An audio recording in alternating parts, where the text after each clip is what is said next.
Hello दोस्तों, मैं सुभय कुमार। दोस्तों, जो 65th बीपीएससी का मैंने हर एक वीडियो है GS1 GS2 का मैंने डाल दिया। दोस्तों, आप उसको जरूर एक बार देखें। जो आपको लग रहा है कि इस बार क्वेश्चंस पूछे जाएंगे या जो मैंने गेस किया उसको जरूर एक बार देख लें। और उसका जो डेटा है जो आपके GS1 GS2 के जो प्लेलिस्ट है उसमें है। जो 65th बीपीएससी मेंस देने जा रहे हैं या 66 में बैठेंगे उनके लिए दोस्तों ये वीडियो बहुत ही इंपॉर्टेंट है कि आप उत्तर लिखने के समय आप किन बातों को ध्यान रखना है। दोस्तों, 65th बीपीएससी में कोई भी क्वेश्चंस को लिखने से पहले उसका परिचय, उसका बॉडी पार्ट, उसका डेटा, अगर राज्य व्यवस्था से है तो उसमें क्या लिखना है, इकोनॉमिक्स एंड ज्योग्राफी है तो उसमें क्या लिखना है, तो उसकी हम एक ओवरव्यू और एक नए रूपरेखा के साथ आपके दिमाग में डालना चाहता हूँ कि आप ई क्वेश्चंस को लिख रहे हैं तो यहाँ उस चीज को जरूर यूज कीजिएगा। दोस्तों, कोई भी क्वेश्चंस को लिखने से पहले क्वेश्चंस को पढ़ना तो बहुत जरूरी है। इसके पहले वाली वीडियो में आप देखे थे कि हम बताए थे कि फर्स्ट बार में क्वेश्चंस को एनी हाउ ध्यान से पढ़ना है, सेकंड थर्ड बार में नहीं, फर्स्ट बार में ही क्वेश्चंस को।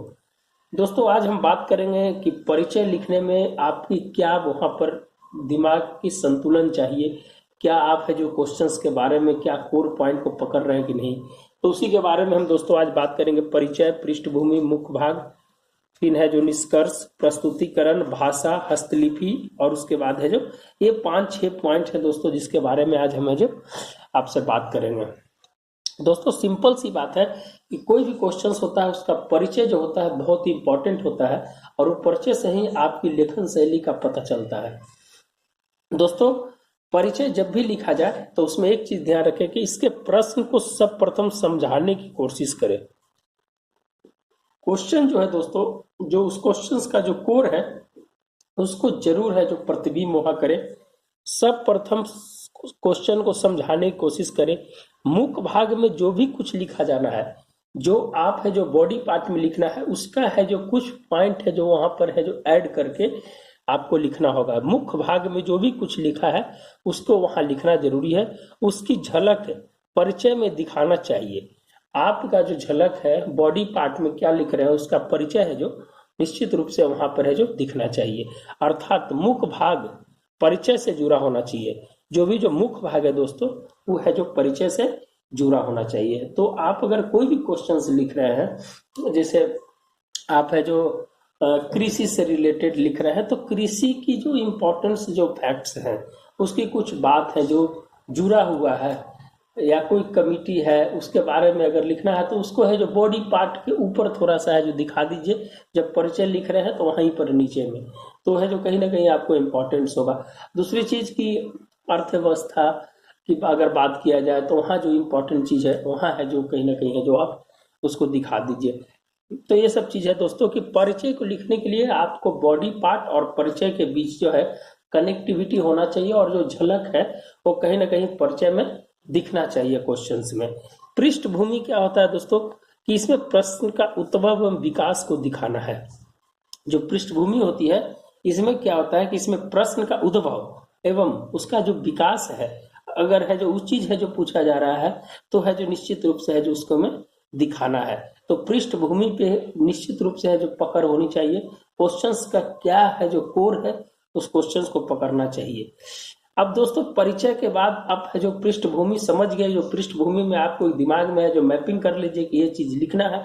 अगर क्वाड के बारे में लिख रहे हैं तो क्वाड के बारे में आप है जो पूरे मैपिंग कर लीजिए। क्वाड से भारत, चाइना, उधर रसिया, फिर जितने भी कंट्री हैं, कोई खाली मालाबार के कंट्री के बारे में नहीं कर रहे हैं, उससे प्रभावित पाकिस्तान भी प्रभावित हो रहा है, रसिया भी प्रभावित हो रहा है, रसिया चाइना भी प्रभावित हो रहा है। क्या है कि जब है जो माइक पोम्पियो ने कह दिया था कि ये एक सैनिक संगठन बन जाएगा तो है जो उससे है जो परेशानी हुई थी, और है जो कहीं ना कहीं जो चाइना है जो वहां पर है जो स्थिति अपना है जो कंट्रोल किया, और है जो वार्ता है जो सकारात्मक वे में अभी चल रहा है। 8वीं दौर की वार्ता भी स्टार्ट होने वाली है, तो वो एक अलग बात है दोस्तों की। तो हर एक चीज का पृष्ठभूमि दिमाग के अंदर होना चाहिए। समझ गए दोस्तों। मुख्य भाग में अगर हम बात किया जाए तो अगर प्रश्न इतिहास से है, पॉलिटी से है, निबंध या सामाजिक मुद्दे से जुड़ा हो तो उसका उत्तर पैराग्राफ या अनुच्छेद में लिखा जाना चाहिए। दोस्तों, इतिहास, राज्य व्यवस्था, अगर कोई निबंध, अगर निबंध टाइप का अगर लिख रहे हैं या सामाजिक मुद्दे से रिलेटेड लिख रहे हैं तो उत्तर पैराग्राफ या अनुच्छेद में लिखा जाना चाहिए। इतिहास, राज्य व्यवस्था में तो 100% दोस्तों क्या आपको अनुच्छेद रहेगा ही रहेगा, जजमेंट लिखना ही लिखना है। इतिहास भी अगर लिख रहे हैं, अगर इतिहास है तो उसमें है जो कहीं ना कहीं है जो पैराग्राफ में लिखने के प्रयास कीजिए, बॉडी पार्ट के अंदर में। इतिहास को पैराग्राफ में लिखने की बात कीजिए, राज्य व्यवस्था तो उसको अनुच्छेद में लिखने की बात कीजिए। तो ये कहीं ना कहीं है जो दोस्तों है जो ये आपके मुख्य भाग जो होता है उसमें है जो निश्चित रूप से है जो सब चीज ध्यान रखिएगा। पैराग्राफ की बात हो गई, अनुच्छेद की बात हो गई, एक समेटने की कोशिश की है दोस्तों कि यही चीज है जो आप कम से कम ध्यान रखिएगा। इतिहास की अगर बात है तो पैराग्राफ में, अगर पॉलिटी की बात है तो उसमें अनुच्छेद, जजमेंट है जो लिखने का प्रयास कीजिएगा तो आपका आंसर है जो कहीं ना कहीं अच्छा होगा। अगर प्रश्न भूगोल, अर्थव्यवस्था, पर्यावरण एवं प्रौद्योगिकी एवं वैज्ञानिक पहलू से जुड़ा हो तो उत्तर बिंदुवार या पॉइंट में लिखा जाना चाहिए। अगर दोस्तों भूगोल की अगर बात है, अगर अर्थव्यवस्था की बात है, पर्यावरण की बात है और प्रौद्योगिकी की बात है, अगर वैज्ञानिक पहलू की बात है तो उत्तर को बिंदुवार या पॉइंट्स में लिखा जाना चाहिए। ये है जो एक फॉर्मेट है दोस्तों जो कहीं ना कहीं एक्सपीरियंस लोगों के द्वारा है जो ही बनाया गया है, उस फॉर्मेट को हम बताने की कोशिश कर रहे हैं।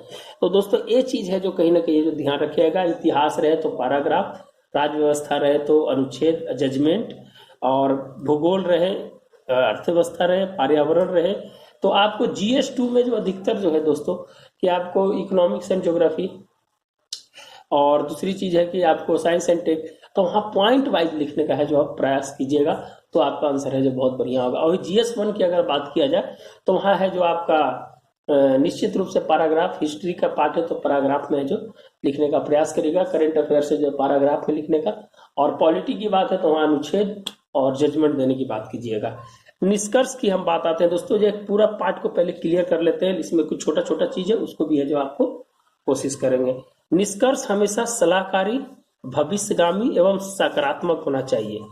जो दोस्तों निष्कर्ष है, निष्कर्ष जो हमेशा है सलाहकारी, भविष्यगामी एवं सकारात्मक होना चाहिए।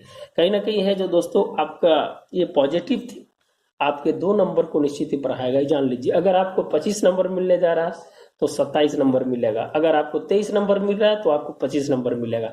तो यह दिमाग में रखिएगा इस चीज को। प्रस्तुतिकरण, एक पैराग्राफ या पॉइंट में एक ही विचार होना चाहिए। अगर दोस्तों पैराग्राफ या पॉइंट में लिख रहे हैं तो एक ही विचार है जो एक पैराग्राफ में होना चाहिए। अगला पैराग्राफ या पॉइंट पिछले पैराग्राफ के तार्किक परिणत होनी चाहिए, माने पिछले जो है आगे जो लिखे हैं उससे है जो कनेक्टेड होना चाहिए। अगले जो प्रस्तुतिकरण की जो बात किया जाता है तो आगे वाला जो पार्ट है उससे कनेक्टेड होना चाहिए। ये नहीं कि आगे लिख रहे हैं चाइना को और पीछे में लिख रहे हैं जापान को, ये नहीं। आप चाइना लिख रहे हैं तो वहां चाइना को ही कनेक्ट करते करते जापान पे आने की कोशिश कीजिएगा, या कृषि से लिख रहे हैं तो कृषि में अगर है जो इसकी अगर औद्योगिक नीति लिख रहे हैं, कृषि औद्योगिक नीति बिहार का लिख रहे हैं तो है जो उसी में थर्ड कृषि रोड मैप आ रहा है तो वहीं पर ही लिखना है, ये नहीं कि उसको छोड़कर है जो कहीं दूसरे जगह भाग जाना है। तो ये सब ध्यान रखिएगा। प्रस्तुतिकरण में है जो पैराग्राफ या पॉइंट को एक ही विचार होना चाहिए। अगला पैराग्राफ या पॉइंट पिछले पैराग्राफ के तार्किक परिणत होनी चाहिए जिससे उत्तर में प्रवाह बना रहे। समझ गए दोस्तों, तब प्रवाह बना रहेगा तब एक सॉलिड आंसर होगा, तब आपका 28 से 30 पे भी गाड़ी है जो आपकी जा सकती है। और हम आशा करते हैं कि ये आपके लिए बहुत ही इंपॉर्टेंट साबित होगा और निश्चित रूप से है जो आप 28 और 30 नंबर के करीब है जो इसके थ्रू है जो पहुंच सकते हैं। भाषा, भाषा बहुत इंपॉर्टेंट होता है दोस्तों। भाषा सरल होना चाहिए, सटीक होना चाहिए, सम्माननीय होना चाहिए। जटिल मुहावरा, लोकोक्तियों या शब्दों का प्रयोग ना करें। कभी भी दोस्तों जटिल शब्द, मुहावरा और लोकोक्तियों का शब्दों का प्रयोग नहीं करें। भाषा एकदम सरल, सटीक एवं सम्माननीय होना चाहिए, ये ध्यान रखिएगा दोस्तों। एकदम सटीक भाषा में नहीं तो बहुत सारे उर्थछिंगल एक वर्ड है हिंदी में, वो सब चीज का यूज नहीं करना है। उर्थसिंकल ये सब चीज का नहीं, एकदम सिंपल सी वर्ड का है जो एकदम यूज करना है वहां पर, ताकि है जो आपकी भाषा की शैली जो है एक हिंदी बेल्ट के लिए कहीं ना कहीं है जो सकारात्मक साबित होगा। सरल होना चाहिए, सटीक होना चाहिए, सम्माननीय होना चाहिए। कभी भी है जो वर्ड को है जो ओछा टाइप का है जो नहीं यूज करना चाहिए, इसके गए उसके गए वैसा नहीं, माने एक सम्मानीय टाइप का है जो भाषा का है जो प्रयोग कीजिए। तब है जो किसी भी है, अगर मान लीजिए भारत पाकिस्तान में लिख रहे हैं तो कभी कभी हम कॉपी चेक करते हैं तो हमको ऐसा वर्ड मिल जाता है, तो वहां पर भी देश है, आलोचना करना कहीं ना कहीं है जो आपका कर्तव्य है, लेकिन है जो वर्ड का प्रयोग है जो उसके लिए सही किया जाए। अभी हाल फिलहाल में जो फ्रांस में आपने एक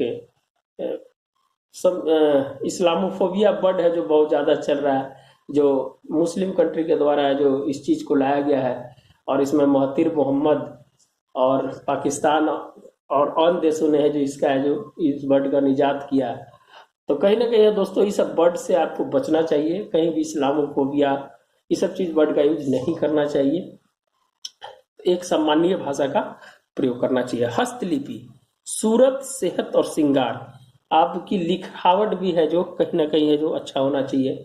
आप जानते हैं दोस्तों, एक जितने भी अगर महिलाएं देख रही होंगी वीडियो तो उनसे थोड़ा सा रिक्वेस्ट है कि थोड़ा एक हम समझाने के पॉइंट ऑफ व्यू से हम बोल रहे हैं, इसका कोई गलत अर्थ है जो नहीं निकालिएगा। सूरत, सेहत और श्रृंगार कहा जाता है दोस्तों कि अट्रैक्टिव अगर आपकी कॉपी होगी तो निश्चित रूप से नंबर है जो 1-2 नंबर बढ़ जाएगा। अगर आप रोड पे कहीं निकल रहे हैं, अगर कोई सुंदर कन्या अगर आपको दिख ले तो जरूर आपका आंख है जो एक बार जरूर वहां पर जाएगा।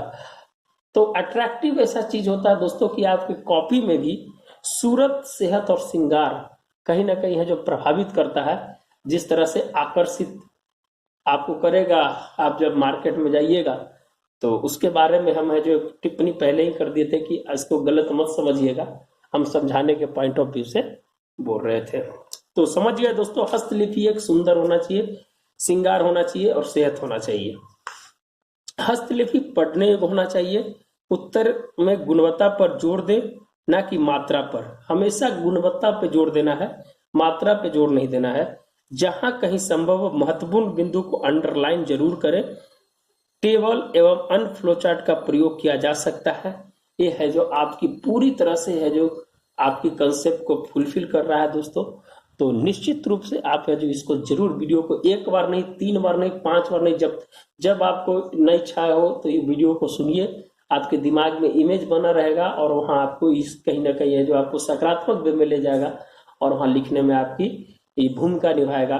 मुझे आशा है कि अगर ये वीडियो अगर आप देखते हैं तो निश्चित रूप से 2 से 3 नंबर प्रति क्वेश्चंस में आपको बढ़ाएगा, और उम्मीद है कि आपको ये वीडियो जरूर अच्छा लगा होगा। बहुत ही कंसाइज करके इसको लिखा गया है ताकि है जो आपके लिए है जो ये मेंस में कहीं ना कहीं है जो सकारात्मक भूमिका निभाए। और मेरी आशा रहती है कि आप लोग है जो वीडियो को देखते हैं तो अच्छा लगता है। तो ठीक है दोस्तों, मिलते हैं नए वीडियो के साथ। और 65th के लेकर वीडियो अब नहीं आएगा, कुछ ऐसे वीडियो 1-2 वीडियो हमने क्वाड की बनाने की कोशिश किया हर एक डायमेंशन से, लेकिन हिम्मत नहीं कर रहा है कि उसको डालें, बहुत लंबा वीडियो बन गया है वो। तो अगर कोई और होगा वीडियो आपके लिए इम्पोर्टेंट होगा तो जरूर कमेंट बॉक्स में जरूर कीजिएगा, हम कोशिश करेंगे कि आपको वहाँ पहुँचाने का प्रयास करेंगे। तो धन्यवाद दोस्तों, मिलते हैं नए वीडियो के साथ। अगर आपको वीडियो अच्छा लगता है तो आप जरूर दोस्तों के भी शेयर करें, वही मेरा मानक होता है, जो हम काम करते हैं उसका फल आप है जो कमेंट लाइक के माध्यम से देते हैं। तो धन्यवाद दोस्तों, मिलते हैं नए वीडियो के साथ। धन्यवाद।